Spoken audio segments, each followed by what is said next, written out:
A 10ª parte das rendas consagrada ao Senhor. Várias nações da antiguidade separavam para os deuses certa proporção dos produtos de indústrias ou dos despojos da guerra. Os lídios ofereciam a 10ª parte das presas. Heródoto, A1, 89. Os fenícios e os cartagineses enviavam anualmente a Hércules a 10ª parte de suas rendas. Estes dízimos eram regulares ou ocasionais, voluntários ou ordenados por lei. Os egípcios deviam contribuir com a 5ª parte das colheitas para Faraó. Gênesis 47, 24. Antes do governo de José no Egito, e mesmo antes da existência dos faraós, Abraão, ao regressar da vitória alcançada sobre os reis confederados, deu a Melquisedeque, rei de Saiem e sacerdote de Deus, o dízimo de tudo que possuía, dos despojos da vitória. Jacó prometeu oferecer ao Senhor o dízimo de todas as coisas que lhe concedesse. A lei mosaica mandava separar o dízimo dos frutos e dos gados para o Senhor. Não era obrigatório pagar em espécie o dízimo dos grãos ou dos frutos. Poderiam ser remidos, pagando mais 1/5 do seu valor no mercado. Mas os dízimos do gado e dos rebanhos não podiam ser remidos. De todos os dízimos, de vacas, ovelhas e cabras, que passavam debaixo do cajado do pastor, seria consagrado ao Senhor. Não se escolhia bom nem mau, nem se trocava por outro, nem se podia remir. O dízimo dos grãos contava-se depois de limpos na eira. Os dízimos das vinhas contavam-se depois de espremidas no lagar, e dos olivais, depois de convertidos em azeite. É o que diz lá em Números 18, 27. Todos estes dízimos deveriam ser postos nas mãos dos levitas, em posse pelo ministério em que eles serviam no tabernáculo do concerto e como recompensa compensadora por não terem parte na herança da terra. Ordenava a lei que os levitas dessem ao Senhor o dízimo dos dízimos recebidos do povo de Israel, podendo livremente utilizar-se do que restava, como preço do serviço que faziam no tabernáculo. Nas vésperas de entrarem na terra de Canaã, onde os israelitas se estabeleceriam em lugares distantes do santuário, era preciso insistir para que o povo trouxesse tudo o que a lei prescrevia sobre sacrifícios, ofertas voluntárias e os dízimos. Não poderiam comer em suas casas o dízimo do trigo, do vinho e do azeite, nem o primogênito das vacas, nem de coisa que tenha feito voto, senão diante do Senhor. Deveriam dizimar o trigo, o vinho, o azeite, os primogênitos das vacas e das ovelhas, e comer tudo na presença do Senhor. Se, porém, a distância não lhes permitisse chegar até o santuário, poderiam vender tudo, reduzindo-o a dinheiro para ser levado ao lugar que o Senhor escolhesse, e com esse mesmo dinheiro comprar tudo que fosse de seu gosto e comê-lo diante do Senhor. De 3 em 3 anos, deveriam separar outro dízimo que seria conservado em casa para benefício do levita, do estrangeiro, da viúva e do órfão que estivessem dentro de suas portas. Depois de ter dado o dízimo de todos os frutos, no 3º ano, todo israelita deveria dar o dízimo ao levita, ao estrangeiro, ao órfão e à viúva para o comerem dentro de suas portas. Havia 2 dízimos de 3 em 3 anos, antes do ano sabático, em que não havia dízimos a pagar. Não existia inconsistência entre estas leis, como dizem alguns intérpretes. Os israelitas levavam os dízimos para o santuário, não só durante a peregrinação pelo deserto, como depois de se estabelecerem na terra de Canaã. Uma parte era comida pelo ofertante e pelos levitas em banquete eucarístico, e o restante pertencia exclusivamente para os levitas.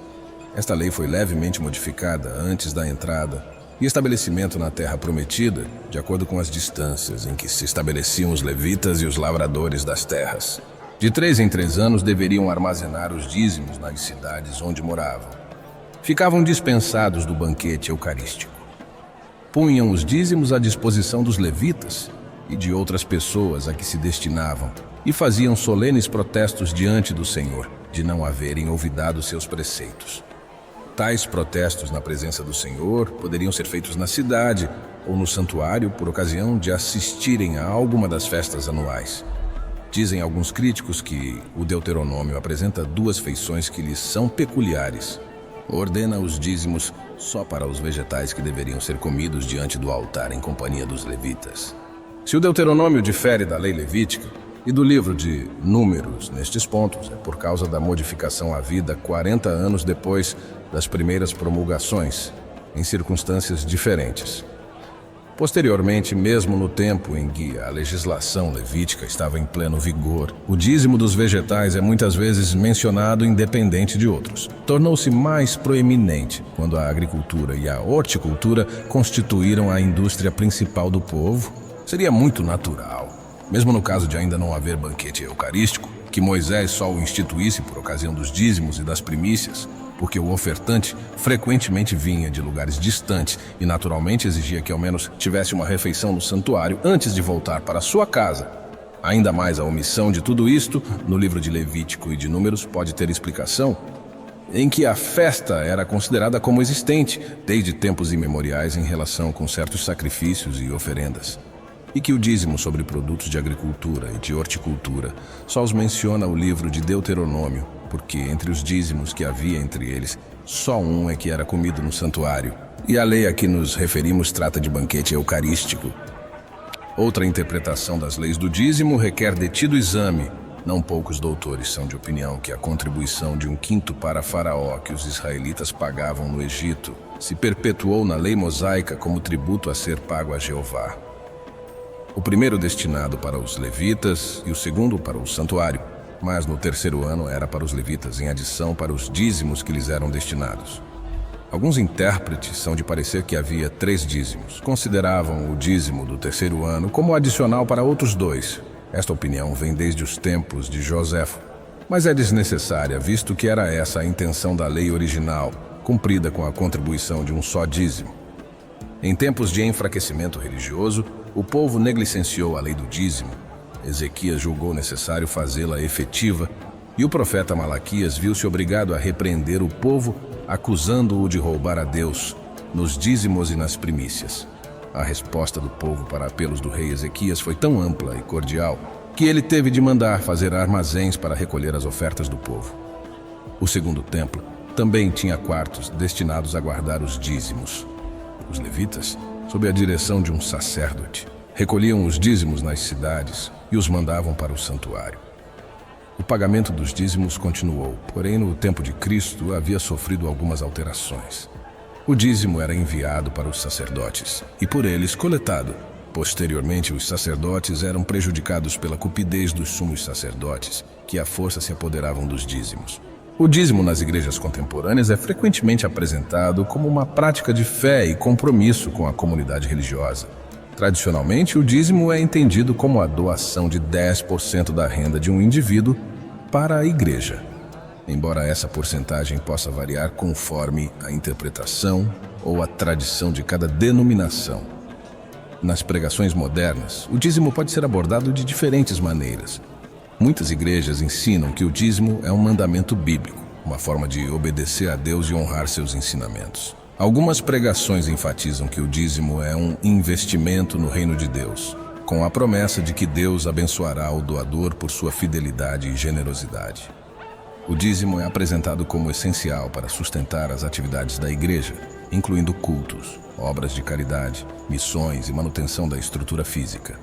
Em algumas igrejas, o ato de dizimar é visto como um exercício de fé, demonstrando confiança em Deus para prover as necessidades mesmo após dar parte da renda. O dízimo é também ensinado como uma prática que cultiva um coração generoso e altruísta, ajudando a igreja a cuidar dos necessitados.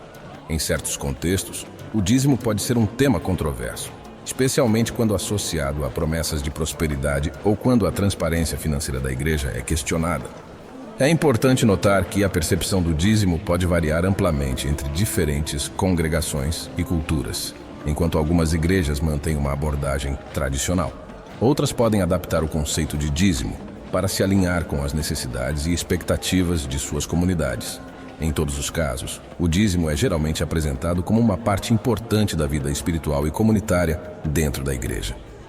Porém, é bom deixar claro que o ato de dizimar é extremamente particular, e isso se refere à experiência individual de cada pessoa.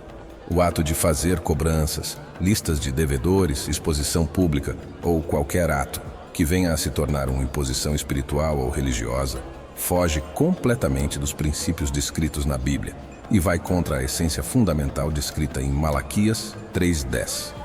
Cabe a cada um, dentro do relacionamento íntimo com Deus, decidir ser ou não dizimista, sem qualquer desmérito ou suposições de relação espiritual impostas por qualquer que seja. Trazei todos os dízimos à casa do tesouro, para que haja mantimento na minha casa. E depois fazei prova de mim nisto, diz o Senhor dos Exércitos, se eu não vos abrir as janelas do céu, e não derramar sobre vós uma bênção tal, até que não haja lugar suficiente para a recolherdes. E por causa de vós repreenderei o devorador, e ele não destruirá os frutos da vossa terra, e a vossa vide no campo não será estéril, diz o Senhor dos Exércitos.